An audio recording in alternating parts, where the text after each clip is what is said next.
Good evening and welcome to Zion's Banner. We are at a new time and it looks like it's helping our bandwidth, which I'm really excited about. There's a lot of neat things to share. I want to share a few of them with you. Some I'll share when we begin the PowerPoint because there are some changes, but let me give you a praise.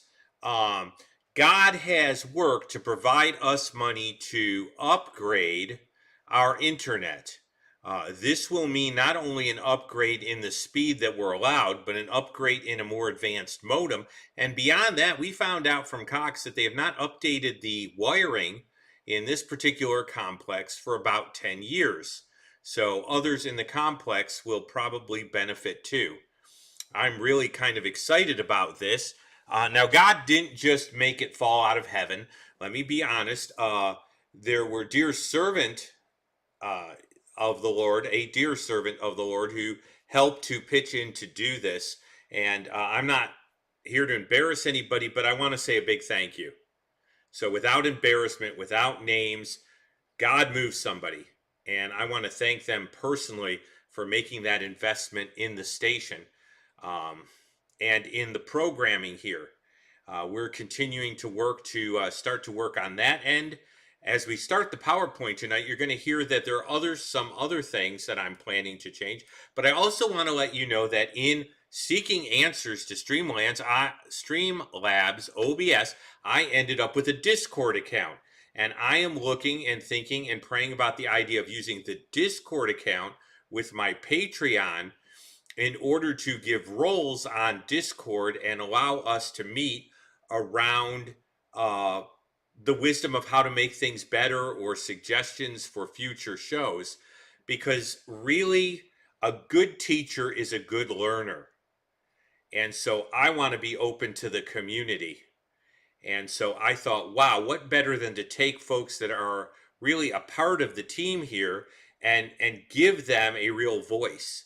And so I am learning a little bit about Discord, and then it can be linked to the Patreon, and others can be invited. So you're not necessarily excluded. If you're a part of things here and you have an investment in what we're doing here, then I want to include you. So I'm working on that end to see how you would do a Discord meeting, either an after meeting or on another day, and then include folks according to roles. I do want to thank Nate2D2. He's right on target. Thank you so much for putting those links up, Nate2D2. It allows people to get involved, and I hope people will see those links. But you have mastered it like no one else I know. It just really works. Air Church is here. I want to say a good shout out to Air Church, who is in the house now. And I saw a few other names come up.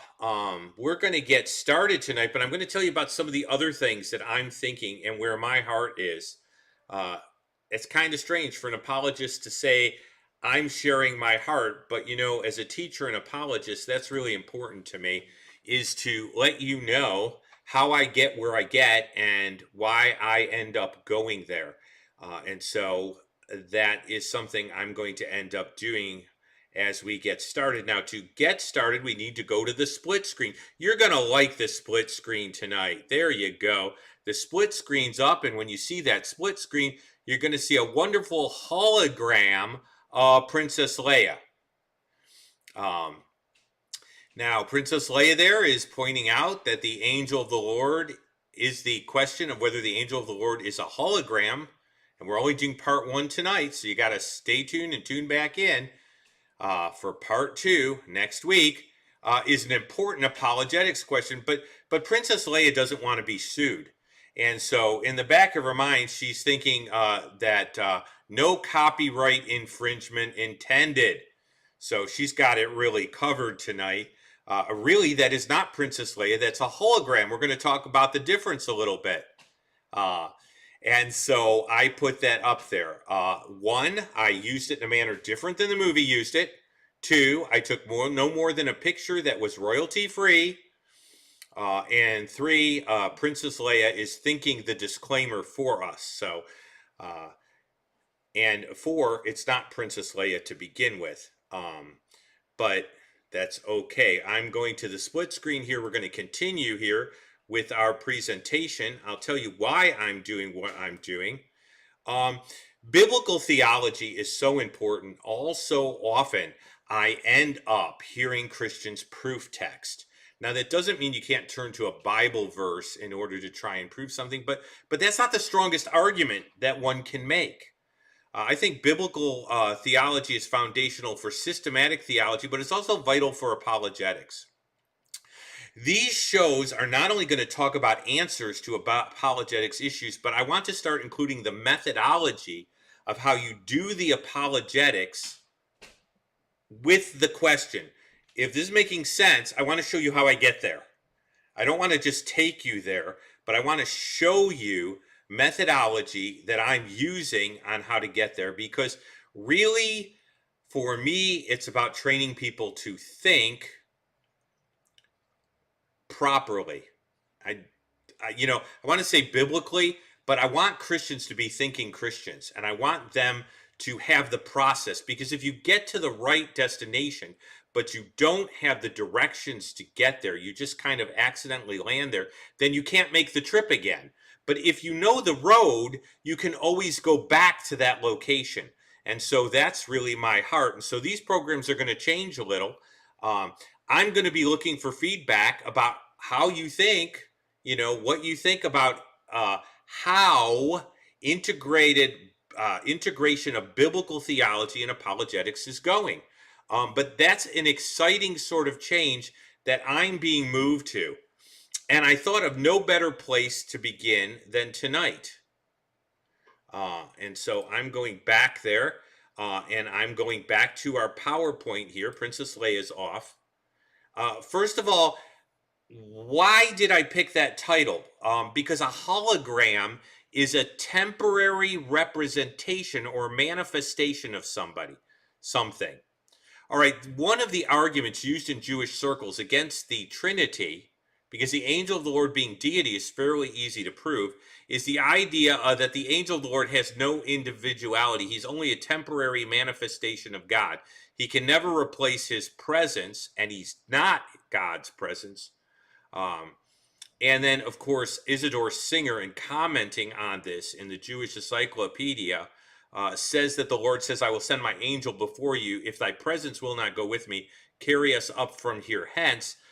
He draws the wrong conclusion, but I don't want to go there, because we're going to prove it by biblical theology being used in apologetics, as opposed to simply saying this is reason why this is wrong. Now, we will talk about logic in apologetics, but I want to create that foundation of biblical theology. And I think that you rule some things out by logic, but you also go back to biblical theology and try to rule them out by biblical theology, either in terms of the way a concept is presented or in terms of the worldview in that area and what we can learn from biblical theology from it. So this represents a little bit of a shift in the way I want to do these, and excitement. Now, will this be permanent? Well, God knows. But let's just say he's laid this on my heart for the next few shows, and it really is close to my heart. And so he will have to take us through this. And believe me, I will be learning alongside you. I always say that a good teacher is a good learner. And so the reason we're doing this topic is because the Jewish counter to the angel of the Lord being proof of the Trinity, one of the counters is that he's only a temporary manifestation of God. So see, we're not talking about three persons. We're talking about God and a hologram, because really that's the only sort of really temporary manifestation of somebody that we kind of can relate to. And so I wanted to see what's a picture in our society of a temporary manifestation of somebody, and hologram came to mind. And so we're going to start investigating whether the angel of the Lord is a hologram. Is the angel of the Lord a hologram of God?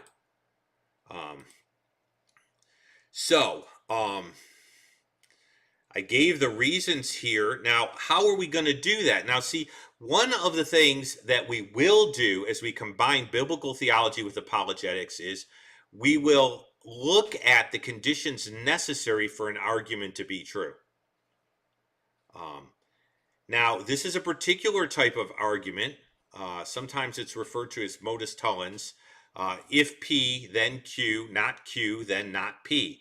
In other words, if the conditions for something to be true are not true, then the premise becomes untrue also. So this is a way of reframing the question so that we can examine it in light of biblical theology and the data we find as we follow an idea or a thing or a person all the way through the narrative, as we follow a thread of the narrative. Okay?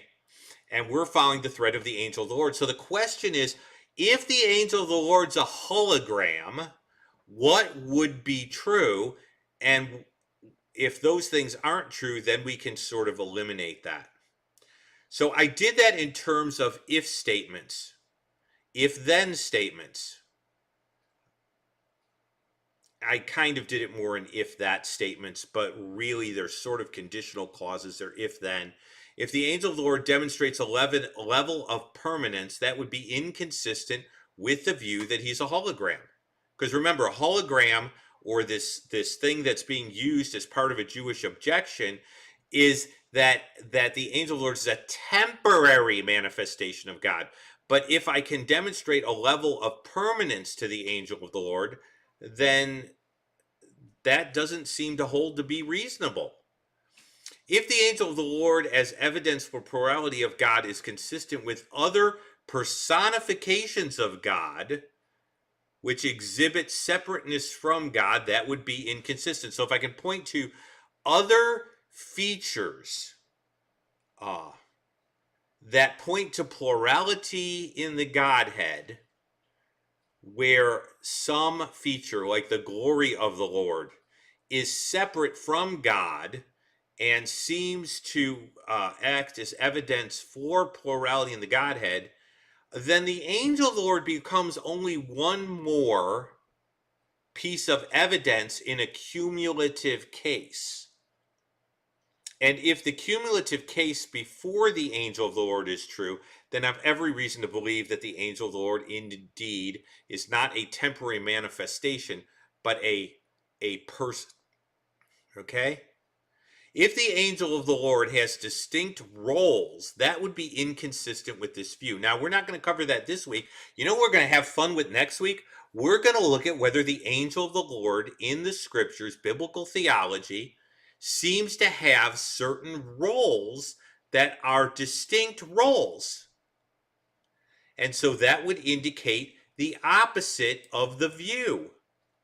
And so that's the way we're going to do it. Now, we're going to take the first two tonight, and we're going to look at them. And then we're going to create a look at some of the data around the angel of the Lord, the biblical data, the biblical information, and see if there are roles that the angel of the Lord seems to have. And then if the angel of the Lord has those distinct roles, then that's another nail in the coffin of this sort of loophole that is used as a Jewish objection to avoid the Trinity. All right? So here we go. If the angel of the Lord's a temporary manifestation, I wouldn't expect him to be permanent. Okay?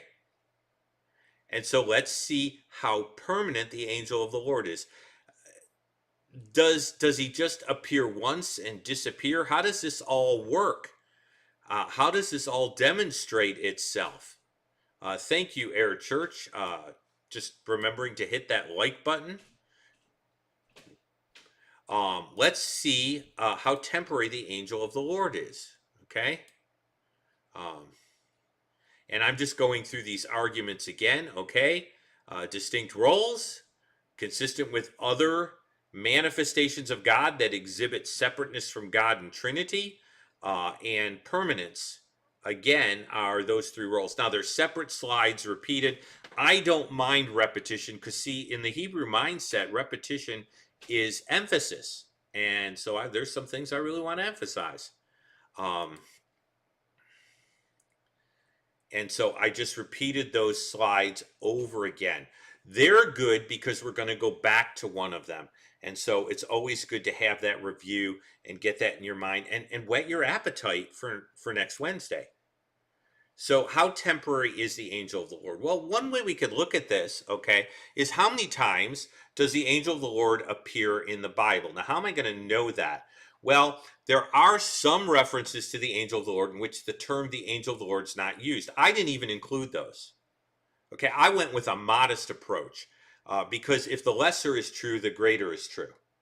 So if there are more occurrences of the angel of the Lord than are covered by the phrase the angel of the Lord, that just adds weight and evidence.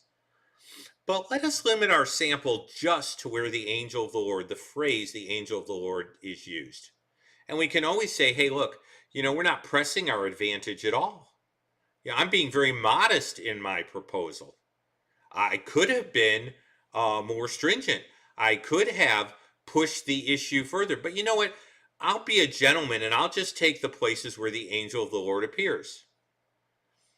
Well, it appears 52 times in just about every book of the Bible from Genesis through to Zechariah. So as you're looking through the Bible, in the panorama of the Bible, you see the angel of the Lord occurring over and over again in different books from Genesis to Zechariah. Now that's one demonstration of how permanent the angel of the Lord appears. Now I found another interesting thing.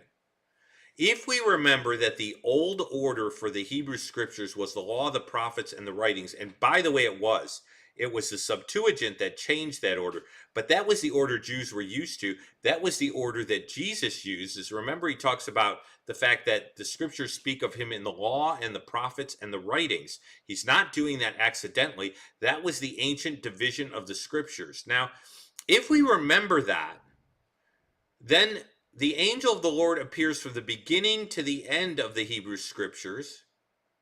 Okay, Zechariah to Genesis. Okay, and that's not really the end because the end is Second Chronicles, but Zechariah is really at the end of the prophets. So we go Zechariah to Genesis, but the angel of the Lord actually appears in every major division of the scriptures. And I find that very interesting. In the law, we find the angel of the Lord. In the prophets, we find the angel of the Lord. And even in the writings, we find the angel of the Lord. So the angel of the Lord occurs in every major division 52 times from the beginning of the Bible to the end of the Bible. What does that tell me? That's not real temporary, folks. There's a lot of history between Genesis and Zechariah, and the angel of the Lord appears throughout it. So I believe that the premise that the angel of the Lord is a permanent fixture in the Bible is a legitimate thing to say, given the biblical data. Given biblical theology, I can say that the angel of the Lord is a permanent fixture throughout the Hebrew scriptures. Now, if he's a permanent fixture throughout the scriptures, guess what he isn't? He isn't temporary. Okay, so the first part of that he's a temporary manifestation of God, well, in the sense of the scope in which he is active, he is not temporary.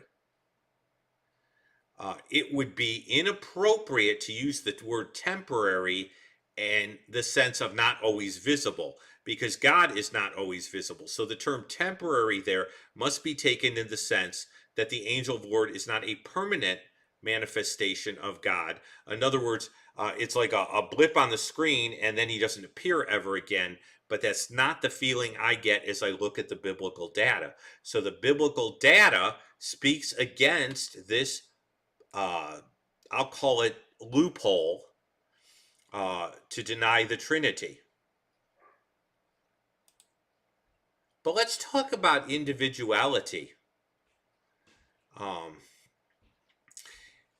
Now, that wasn't one of the criteria, but remember the word manifestation was used. And so, although it wasn't one of the proofs, when I put the words permanent, temporary manifestation, I've dealt with temporary, but someone could object and say, well, Jeff, that's not really fair. okay? Because you looked at roles, and that sort of has to do with personhood, but you haven't demonstrated that we're not dealing with a hologram. You just sort of indicated maybe this is a more permanent hologram of Princess Leia, and it just doesn't turn off as much. And I'm thinking, well, I really do need to kind of address the manifestation issue. So one of the ways we'll do that is through roles next week, but a way we'll do that tonight is through starting to examine individual texts to see if there's any of individual identity indicated by the grammar. Now, I said that when there were infographics, I'd make them available to a certain level on Patreon. It doesn't mean I want to keep anything from anybody, but I kept that promise. That is available.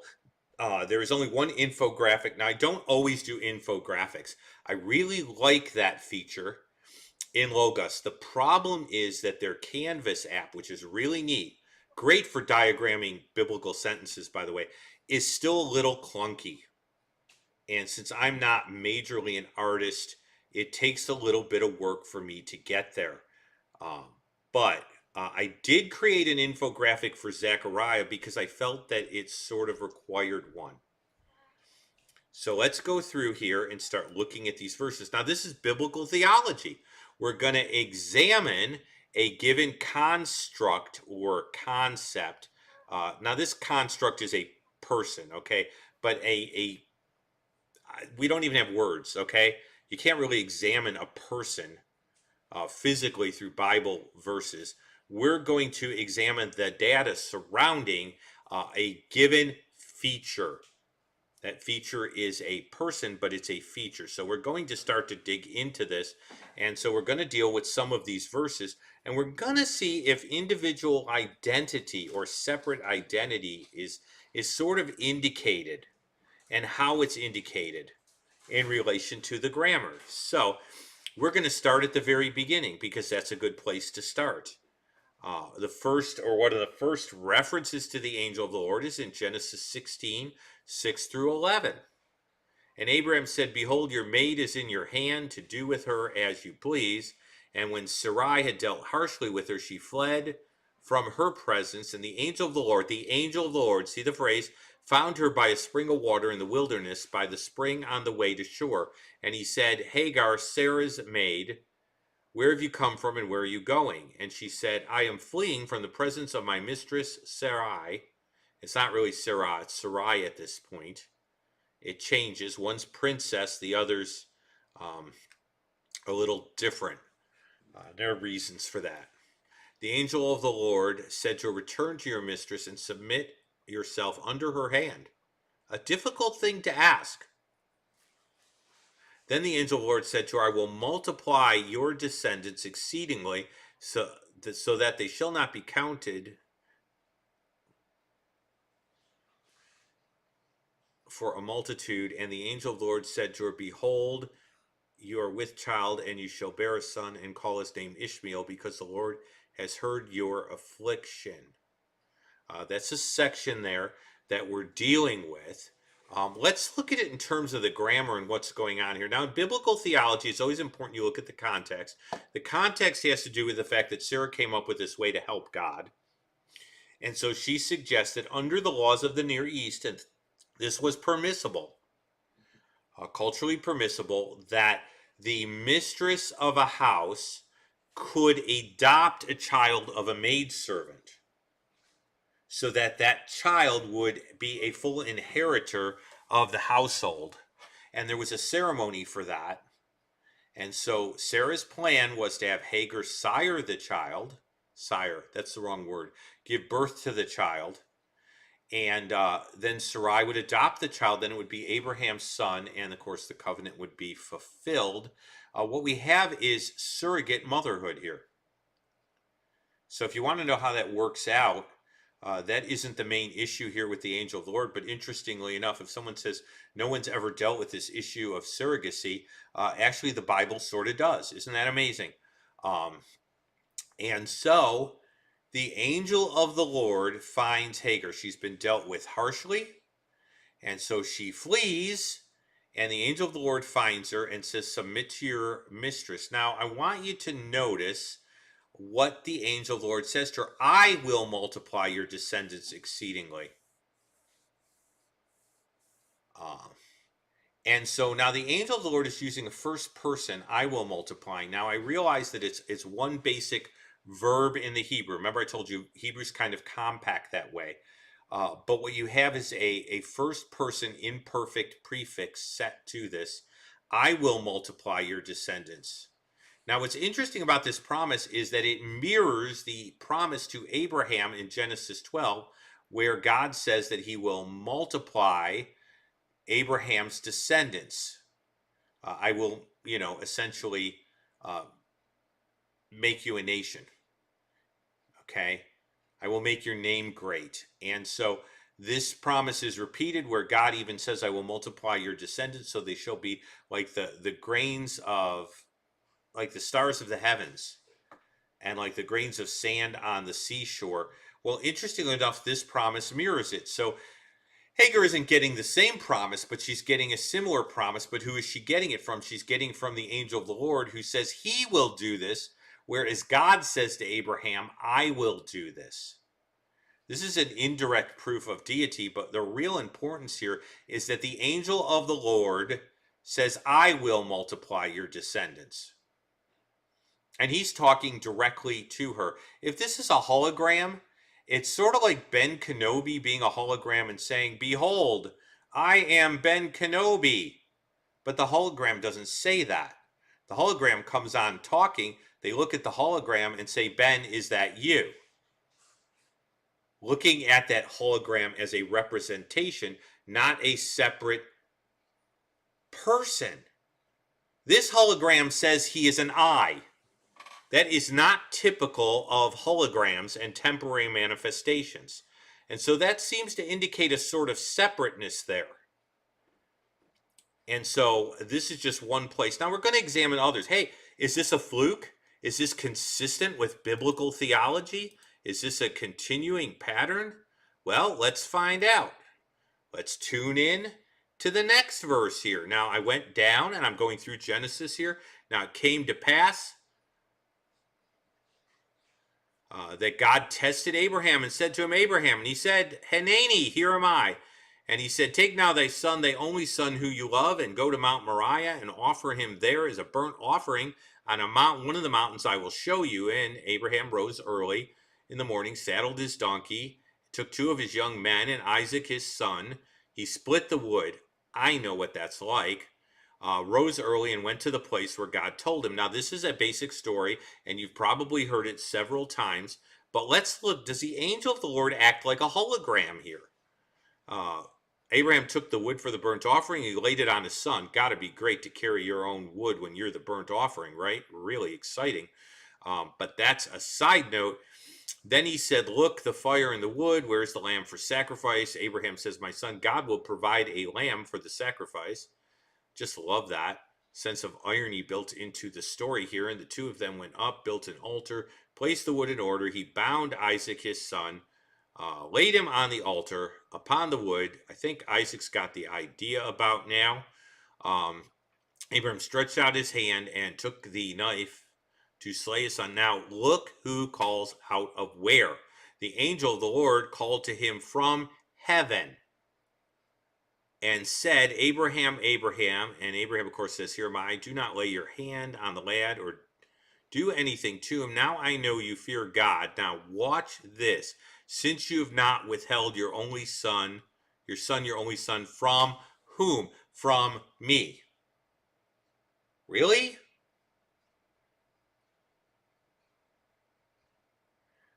Me is a personal pronoun.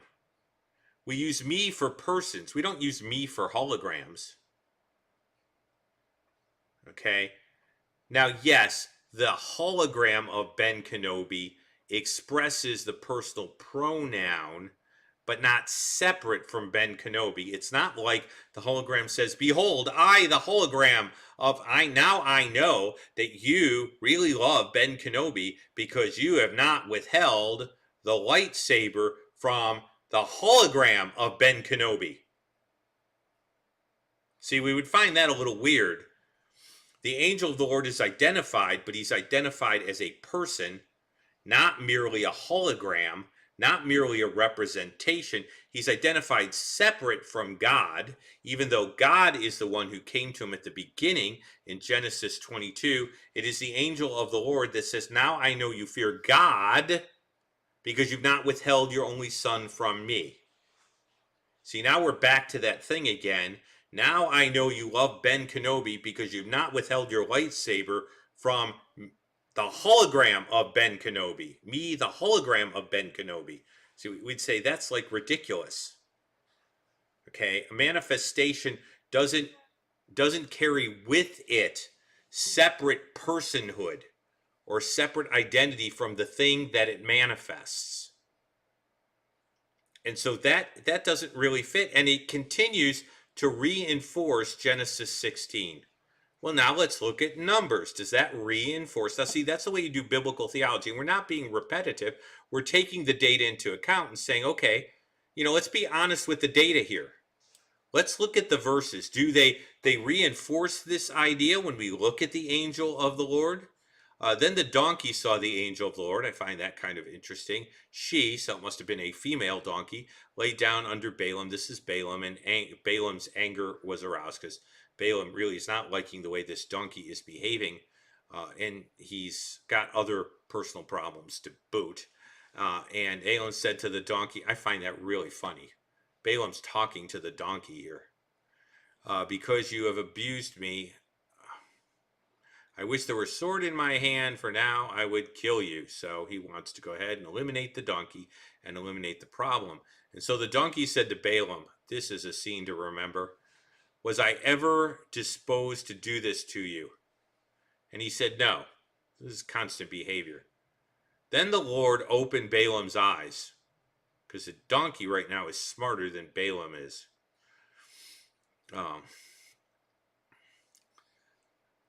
And so he saw the angel of the Lord standing in the way with his sword drawn. And he bowed his face and fell on his face. By the way, you don't do that with a regular angel. And so that's a little interesting. Now the angel of the Lord said to him, why have you struck the donkey 3 times? Behold, I have come out to stand against you. Wait a minute. Now the angel of the Lord uses I have come out to stand. Now, basically, I know that we'd be dealing with the Hebrew verb, but again, you can indicate first person, and it's indicated there. Wait a minute now.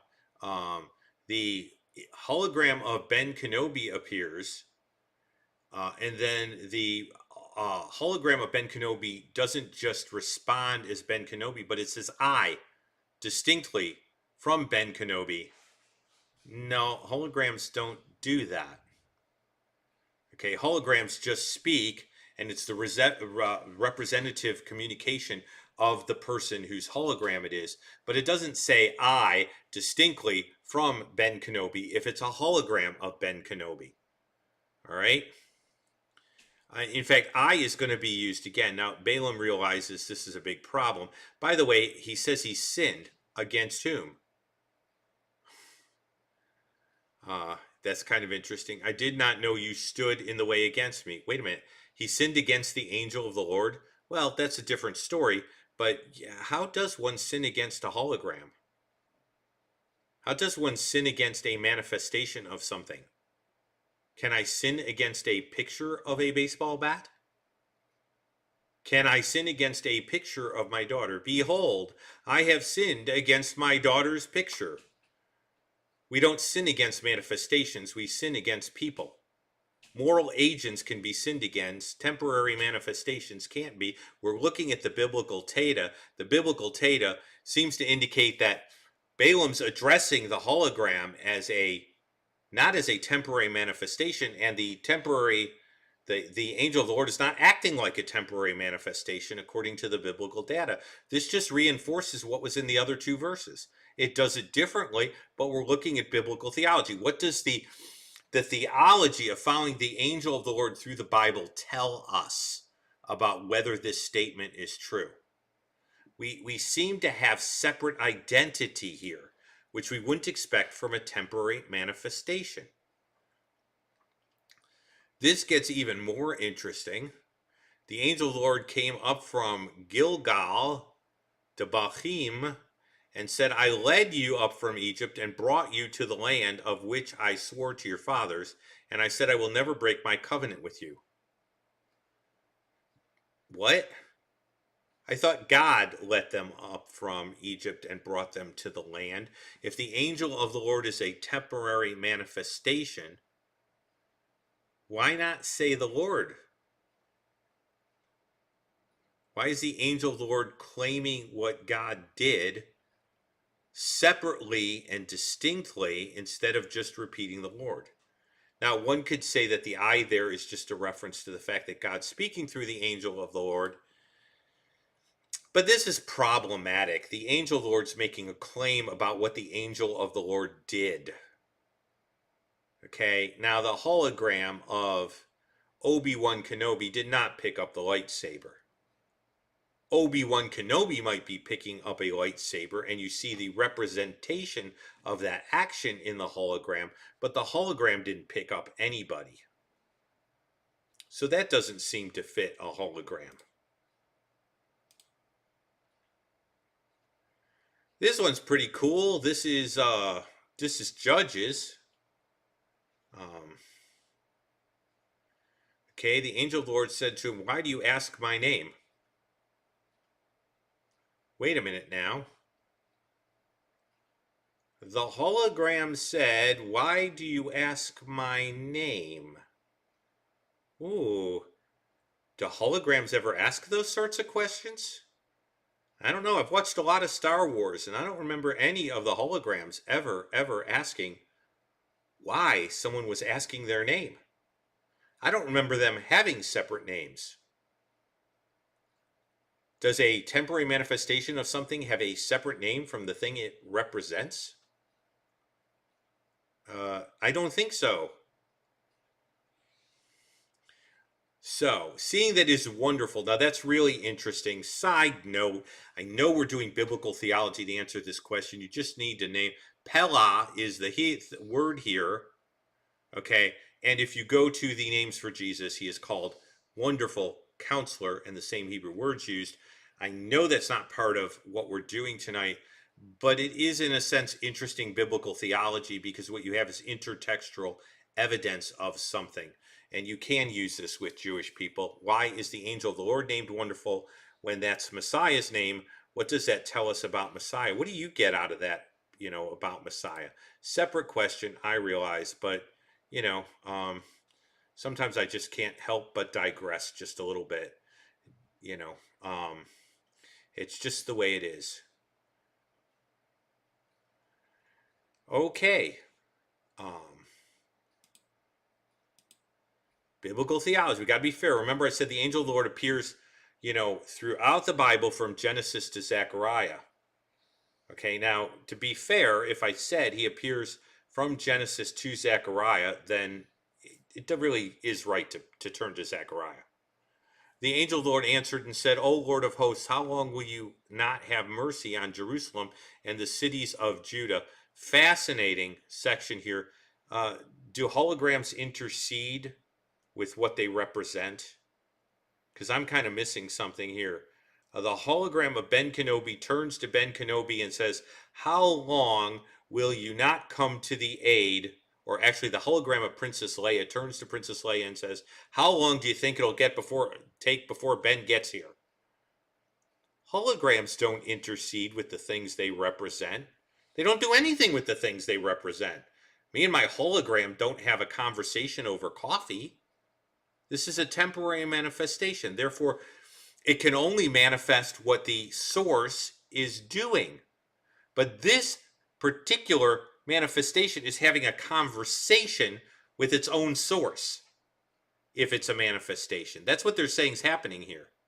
Now, I look at this, I go, wait a minute. You're telling me that a temporary manifestation is having a conversation with the source that it's a manifestation of? Because that's what the biblical data seems to indicate here.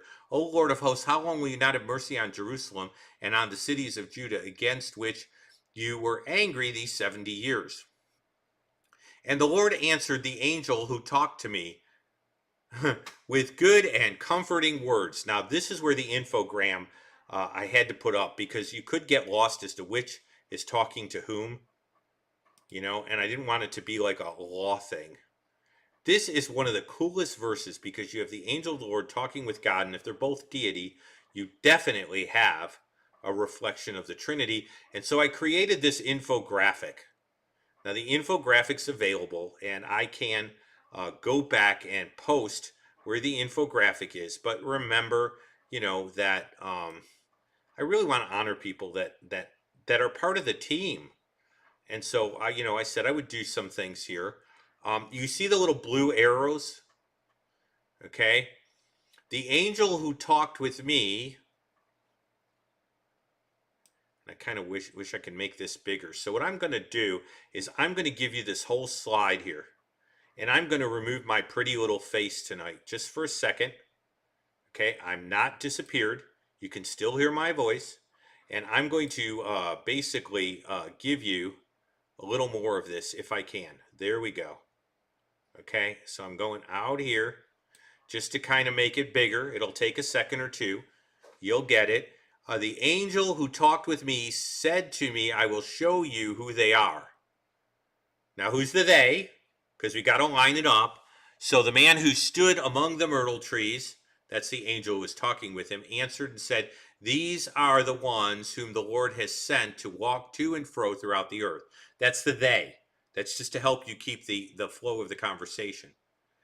They answered the angel of the Lord. Who's they?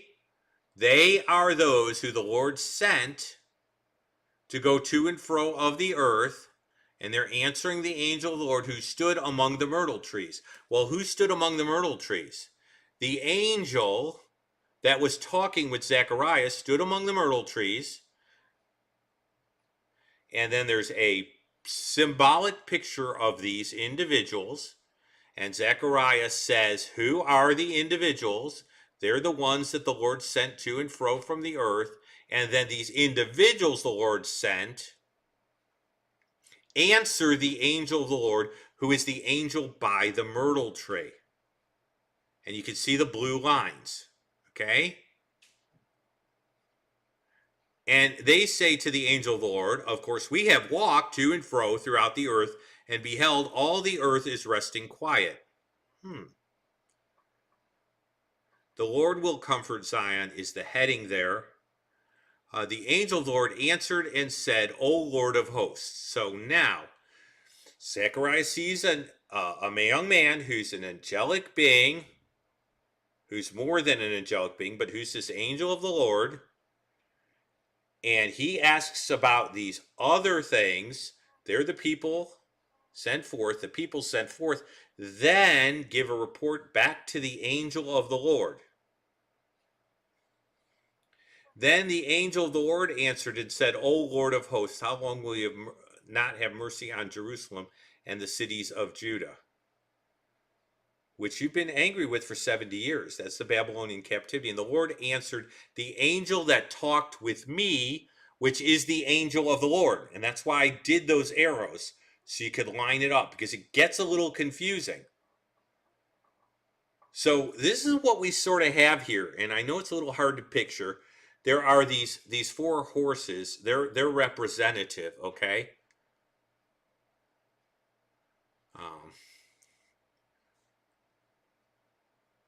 And you got this whole thing going on here. And really what you have is the angel of the Lord has a conversation with God. And the angel of the Lord is giving wisdom to Zechariah concerning these individuals who are giving a report, who have gone to and fro across the earth. Now, I'm not trying to do a prophetic, gloss on Zechariah, as much as I'm trying to let you know that I'm not pulling a fast one. The angel of the Lord really is talking with God. The angel of the Lord is the angel that talked to Zechariah, in case somebody wanted to say, well, the angel of the Lord there isn't the same angel talking to Zechariah, because what you see at the bottom is the Lord answered the angel who talked with me with good and comforting words. All right. So what I'm just lining up for you is I'm not pulling a fast one. I'm not playing games with the pronouns. we really have this interconversation between the angel of the Lord and God, which, by the way, is enough to prove deity and plurality. If I wasn't, I mean, that's a slam dunk to me, frankly.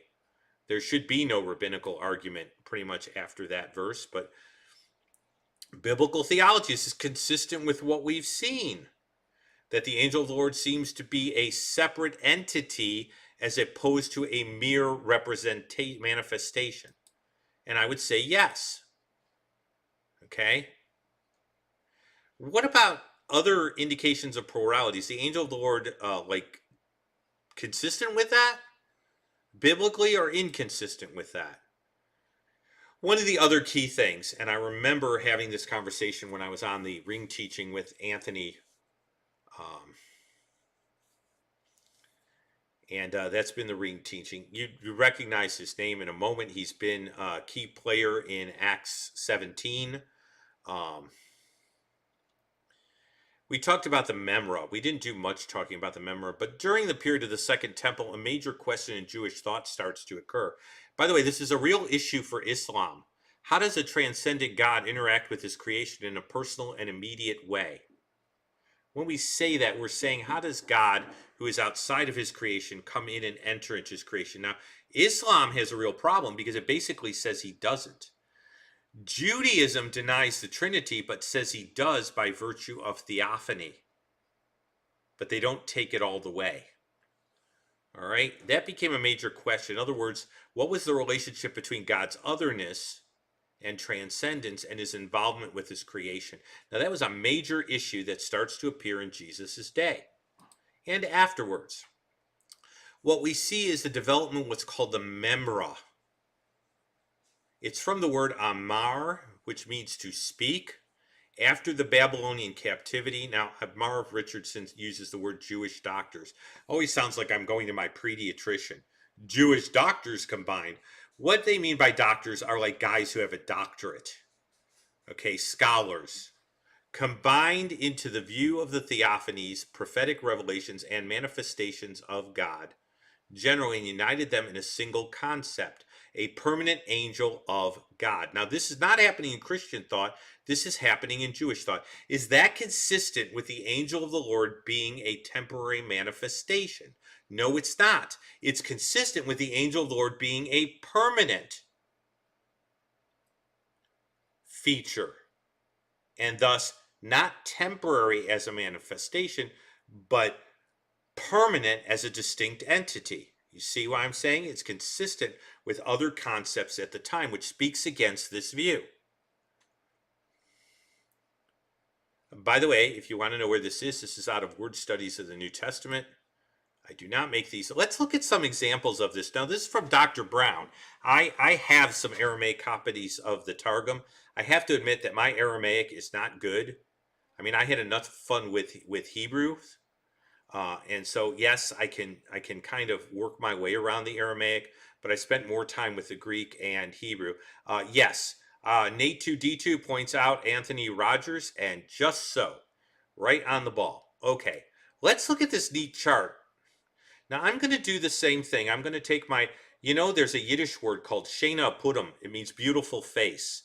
And I'm going to take my Shena Putum and I'm going to put it somewhere else. Okay, and I'm going to expand this out for you so you can see it better. Okay, and I'm really excited because this is happening more and more like real time, which allows me to do some of this cool stuff. Now, in the normative of Genesis 1:27, we find that God created man. But in Targum Pseudo-Jonathan, which is a rating down of the Aramaic,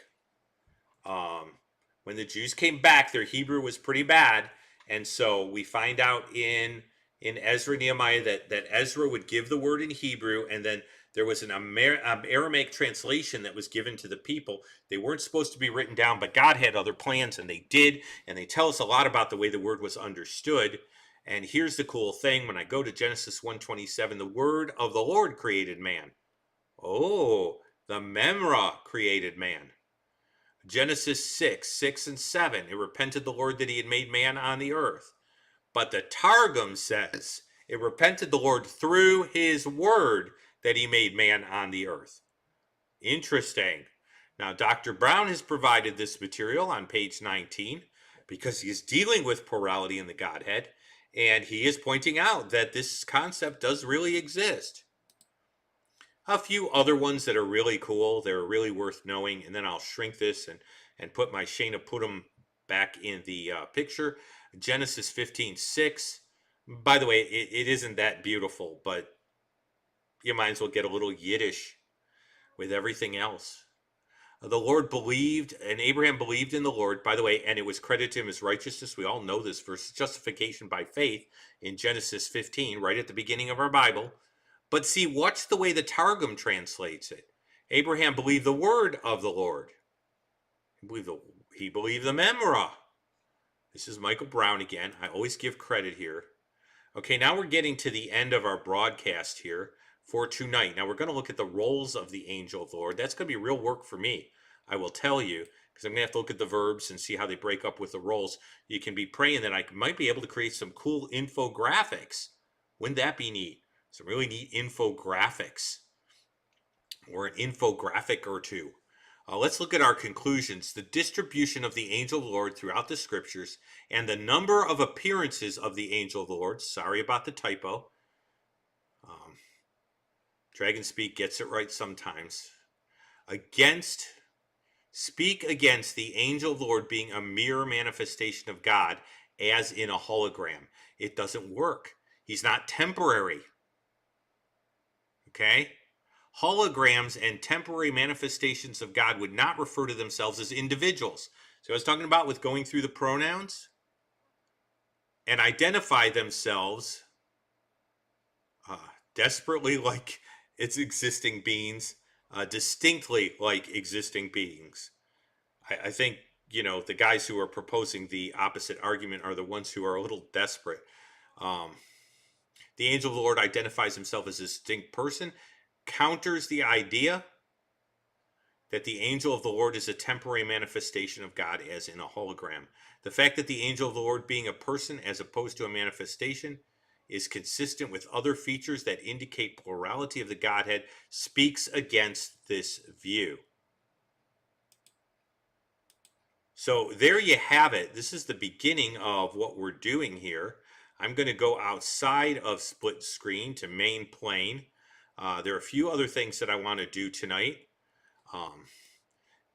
As I said, I'm thinking about, wouldn't it be nice to have a chat session where people who've played a certain role in this could then be kind of an advisory committee? We could be kind of a council, make this better, give me ideas of topics, discuss what was going on, just kind of have a party together, have coffee together over one of these broadcasts. And I have Discord now, so it's just setting the roles and giving you the Discord information, and then picking a time. And now a little crazy busy, but we'll work on time to get that in and work that out.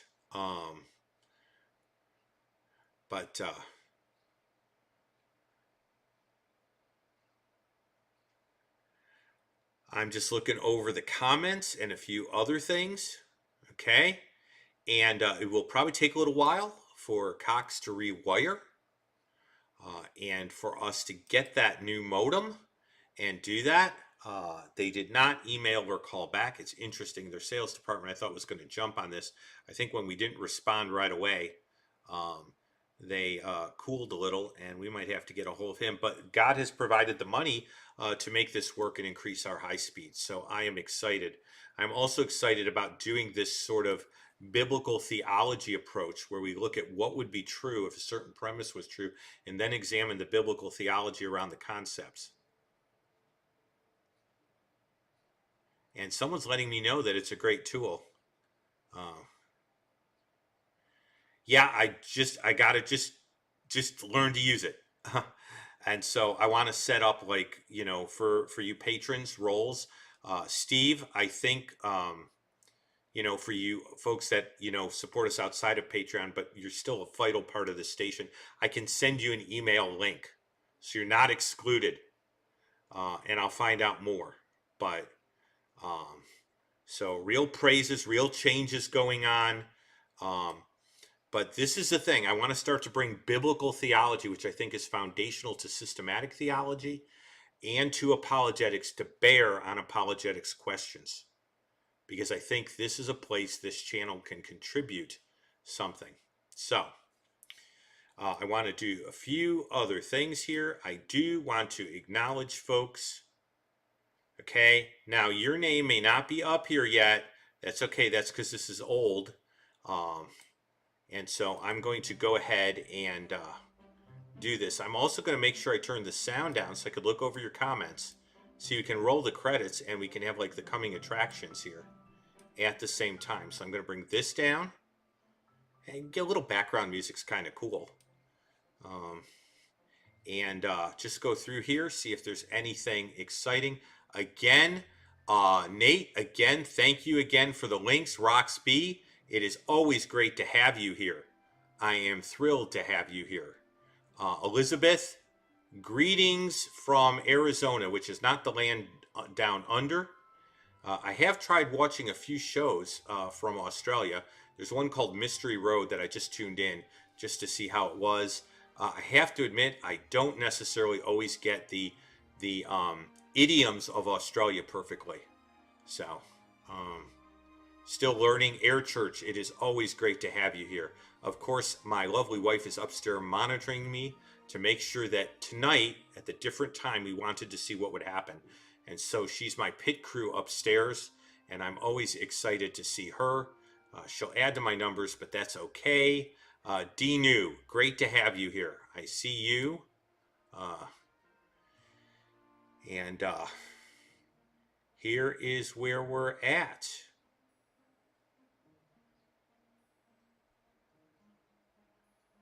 Okay, well, there doesn't seem to be a lot of questions. That's okay.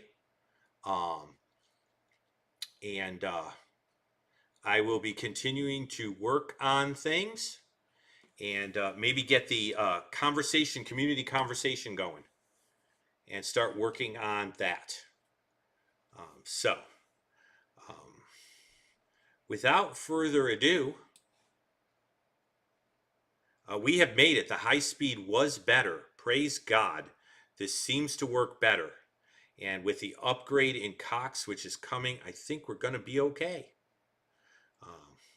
So I am going to go ahead. And I agree with Air Church. The hologram objection is hollow, but it is used. It's in a Jewish encyclopedia.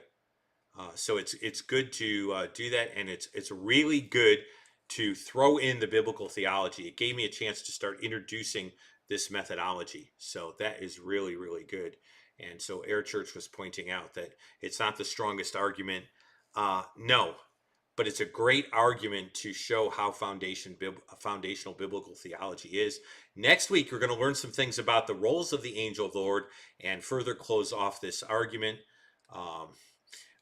Another quick praise. We will be going to California to do some radio shows and blogs.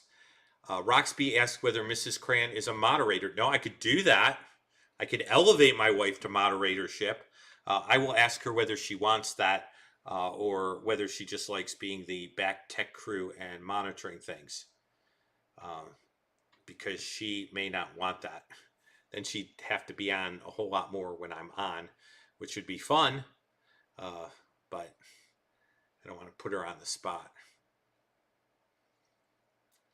It is an excellent idea. Nate2D2 says for my wife to be a mod. She might ask me what a mod means. So we can discuss that when I get off and explain that whole thing to her. But it is a great idea.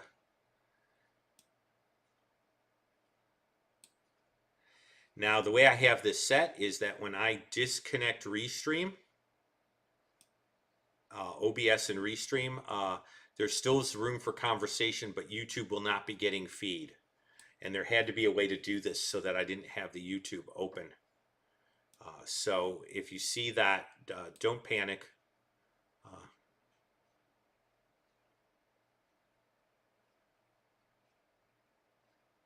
Oh, well, that's good. Okay, well, a little conversation between my wife and Roxby. I like that. Um, and my wife generally likes to be in the background. Yes, Air Church, thank you. Please do share the link to this video, guys. You are the ones who touch people I will never touch, even in the YouTube world. By the way, I do want to say again, Nate has his own station. I didn't put the thing up again. I know, Nate, but I do want to go ahead and acknowledge that. In fact, I probably could do that real quick. Let me throw it on main and plain and throw that up there because I want to give an acknowledgement here. Let's see if you're under super mod. There you go. Now, this is not to indicate that Nate is always the super mod, but his YouTube user station is there. And so you'll see YouTube, and you got a really cool URL there, Nate. YouTube.com user, and you got to have the / youtube.com /user / Nate 3PO. That's Nate's station. So you know where to find him. Okay.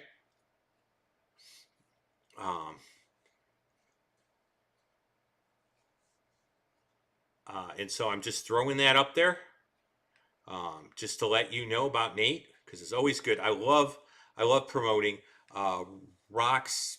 I'm thinking radical love. It's just a time of night. But yeah, I like promoting your URLs, and please feel free. If you've got a station, you can go ahead and throw it in the comments. It'll appear as a link if you do it right, and I'm always for that.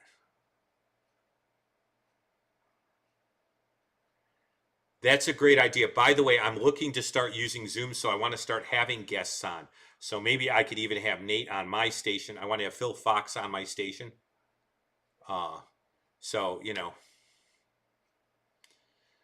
so I do want to start doing some stuff where I have people on, but I have to do that through Zoom.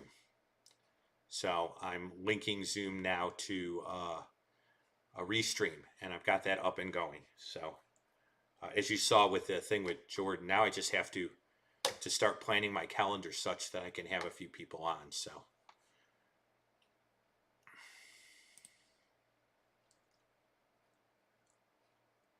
okay, Elizabeth has her own channel. Yes, Phil and I talked about it. He wants to come. Nate2D2 said have Phil Fox on, and I said yes. In fact, me and Phil plan to do that. I'm out of touch with him, but I need to get back in touch with him. So I want to do that and then let him know that I want to do that. So if you see Phil and you have the chance to text to him,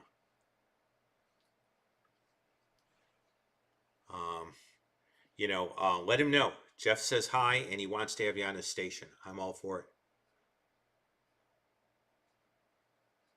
A great idea. A friend of mine does faith and film. Nate2D2 says he wants to have a review movies from a Christian worldview. Me and Vocab did one in the theater after watching Wonder Woman. We actually did a Periscope review right from the theater. They let us sit and we were finishing our popcorn. So that is a great idea. A friend of mine does an outreach called Faith and Family and does something like that. So that's a cool idea. So great job, Nate. I love it. I like that worldview type stuff. I had Douglas Guyvet, who was a professor who wrote a book on that sort of thing. So cool. Excellent, excellent, excellent. So, alrighty.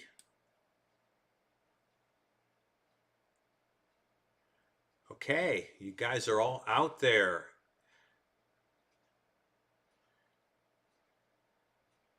I almost want to ask, can I subscribe and not necessarily tune into every episode? So, because I have trouble sometimes keeping up with everything. Oh, Servant of Christ Ministries. Okay, Nate is letting you know. Look at the link. Okay. And he's telling you that you can subscribe there. Excellent. Rox B asked a good question. Weren't holograms like recordings? Holograms are in real time even today. They're done with lasers. They're a three-dimensional representation of an image done by interfacing two laser beams together, and the interference between the waves and then the shape of the object create a 3D image. So they're representations that are three-dimensional but have no substance of their own. That's what a hologram is. Now my background in physics is coming to me. In Star Wars, they've taken the technology, a step further. And so what they created was that you could transmit not just the sound of the person, but the image of the person in a 3D representation at the same time. But it wasn't a separate person. It didn't have separate identity, and it never addresses its source. So that's just a kind of great question, Roxby. So not really like recordings, because recordings are done in the past and then played. Like we're doing this live. Holograms are sort of real time. So if you're not familiar with Star Wars, hey Nate, would you like to take the first few Star Wars movies, or at least one of them, and discuss worldview? You know, some of us grew up with Star Wars. That'd be cool. Just a suggestion. Sukkot. I'm not a builder. I was out and spoke at a congregation where we have a sukkah. Sukkot was the one holiday that we didn't celebrate as much. When I was with my grandfather, he could take me to a pre-built Sukkot, but in Chicago, they didn't do what they do in New York, just build them on the sidewalks. That didn't go over so big. I like the meaning behind Sukkot. By the way, thank you. Elizabeth posted a wonderful little, I want to call it a meme. It was a Facebook post about Jesus being our tabernacle. And I like preaching on Sukkot, but trying to build a sukkah here in the backyard and eat meals in it, I don't know. Temperature's a little bit prohibitive. So they do now have prefab Sukkots, and they're a little expensive, but I've thought about starting to get one. The kids have gotten a little older, but it would be fun to do a prefab thing. I'd love, if I was back in New England, it would really be cool to do Sukkot. So thanks for asking. So good job, Elizabeth. Oh, wow, you're doing Rogue One. Now, I got to tell you, that's not my favorite. Nate says that he's going to be reviewing Rogue One. Glad you're doing it. Just got to know that, you know, if I was going to pick my favorite Star Wars movie, and see, you know, I could have some fun with this because I'm all nerdy like that. Rogue One wouldn't be it. I thought, I don't want to steal your thunder. I thought that the Revenge of the Sith was really cool in the way it showed the way Palpatine separated Luke from his other mentors, the way Satan likes to divide and separate, and then the whole thing with like half-truths and the way you get things, and some of that corruption and how it occurs and what it mirrors about some basic principles we see from the Bible, I found kind of interesting. But Nate will tell you all about it as it pertains to Rogue One, and then if he ever does Revenge of the Sith, he can really deal with that. But that's just a little kind of nerdy aside. Thanks for the YouTube. Monday at 7 your time. Okay. I think the comments stay up there, so I can try and do that. Prefab Sukkot would be funny. It would be like building a house. It would not be a permanent structure. Sukkot has to be, sukkah has to be flimsy. The Chosen, the old movie, The Chosen, was very, very good for insight into the Hasidic Jewish community.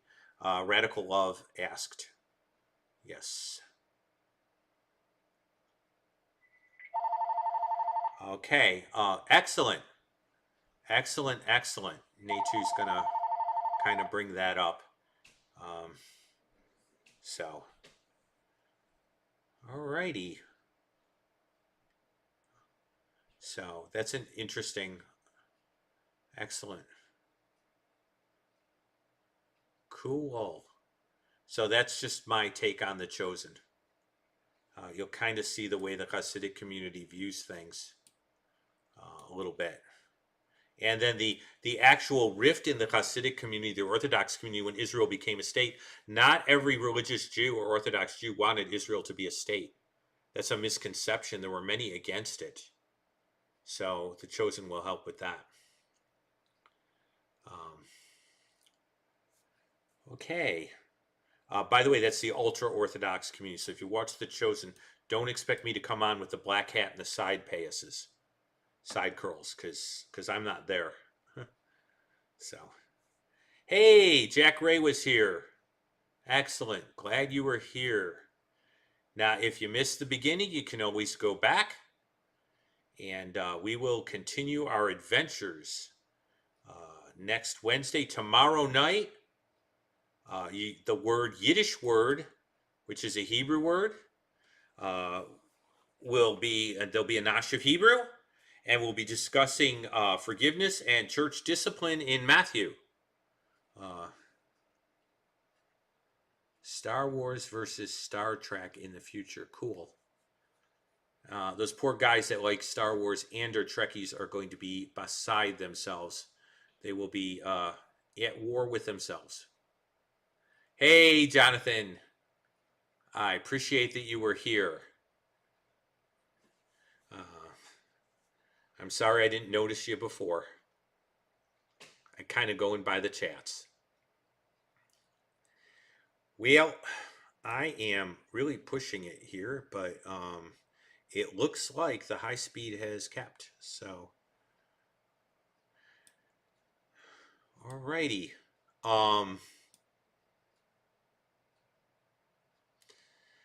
I think I'm going to. Hey, Kay. Okay. I am going to at least start the process here. Now, the chat should stick on for a few minutes. So I'm going to stay in studio here and then kind of go from here. If you experience any sort of wig out, it's just because I'm fiddling with OBS to get that to stop. I'm always thrilled. Okay, I don't know who's being talked to, but I'm thrilled hanging out with you guys. So, and if it's Jonathan, I'm thrilled that he was thrilled to hang out with you guys. So either way, I am totally wonderfully excited. If you were here and you haven't hit the like button, you know, just give it a punch.